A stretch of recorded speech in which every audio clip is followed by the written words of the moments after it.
we're back with a really quick 10-minute recipe, another kebab which you are going to love, and it's so easy you don't even have to think about it. So we're going to be doing ground chicken kebabs. You could also do this with turkey. Any kind of white meat will work.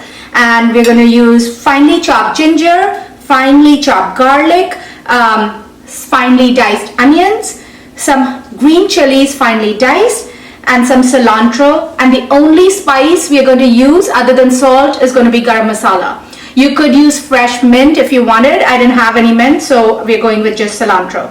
So all you're going to do is combine the ingredients and then make some patties or like sliders, and that's all you're looking to do. So we're doing finely diced garlic, finely diced ginger. It's important for this recipe, I don't want anything to be a paste or anything from a jar. You want it to be freshly chopped and diced. That's because there's such minimal ingredients that you want to make sure that everything is fresh and it's not into a paste. That chunkiness adds a lot of texture and flavor. And even if you're averse to spice, I wouldn't skip the green chilies. The chilies add a lot of flavor, and we're using it with seeds and everything. Just finely chop them, and trust me on this, if you are very sensitive, reduce the quantity. So instead of, we've taken around 2 chilies here, you can do half a chili or a chili, but definitely don't skip it. And then some cilantro, and if I was going to add mint, this is the time I would add mint. A nice amount of salt. The salt is going to add a lot of flavor. Food does not taste good with less salt. Trust me on that. And then some garam masala. So I'm going to add like a heaping teaspoon since it's the only spice. Maybe a little bit more. And that's it. We are just going to break this up and mix it up. You can use your hands. That's probably better. And then once this is all combined, I am going to make small patties, and you don't want to make super thick, like don't think of like hamburger patties. You're thinking of little baby sliders, and then we're going to pan fry them. So I'm going to see you in 2 minutes once this is mixed in. So this is all mixed in, nicely incorporated, evenly mixed, and I am just making patties. So if you look at this, they're not very thick and they're not very like big, because we're going to pan fry them. So because this is chicken, or if you use turkey, it needs to be completely cooked through. We don't want any medium rare or rare. So make sure that it's not super thick. So I'm just going to make 4 of them. And then we are going to, 4 of them. And now we're going to cook them on this pan. So here we have a hot pan, and I'm just going to coat it with oil, just enough to coat the bottom. Make sure the oil is hot. You don't want these going into cold oil. They're going to absorb all the fat, and it's going to be soggy patties, which you don't want. So you're going to make sure the oil is hot, and then you're going to place these patties on it. When you make a large batch, make sure there's enough room. Don't overcrowd them. So they should be in a single layer. So I think it's hot.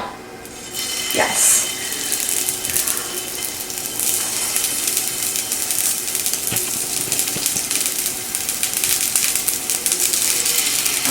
Now that they're in this pan, I am not going to touch them till I feel like it forms a crust. And once it forms a crust, it's going to start like not sticking to the pan, and that will tell me that that side is done. And you see how it's splattering?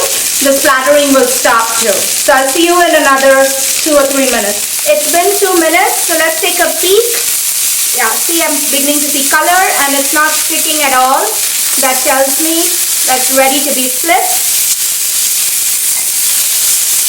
And what I'm going to do, another trick, I'm going to smack them, like push them down, and that will tell me once the chicken or the turkey is cooked completely, because it will stop splattering. So right now it's raw, so it's still splattering, but as you push it down, it's going to stop splattering eventually and cook through evenly. So this is again going to take another few minutes, but this doesn't take very long. since it's white meat, so don't expect it to take very long. And don't cook it on very high heat. So you want to be on medium heat, because what will happen if you cook it on high heat, you're going to get this color, but it's not going to cook through. And you don't want to cut through every single kebab to check if it's cooked through. So cook it on like medium low almost. So I'll see you again in 2 more minutes. Okay, another 2 minutes have gone by, and watch. This is completely releasing. There's nothing getting stuck. When I'm smacking it, nothing is splattering. This one is a little bit, but not really. So I'm just going to cut through one. That will give me an idea for most of them. So I'm going to cut through this one. And see, it's completely white, which means it's cooked through. So we're done. So I'm going to start plating these. One last push. Okay, good to go. And here we have the chicken patties. This, you can sneak in vegetables if you want. I can't wait to eat this. You can serve them as sandwiches or as burger patties, and it's fantastic. I've served it with a little bit of mint chutney. You can serve it on its own or try it with the mint chutney. Give it a try and let me know. See you next time. Bye.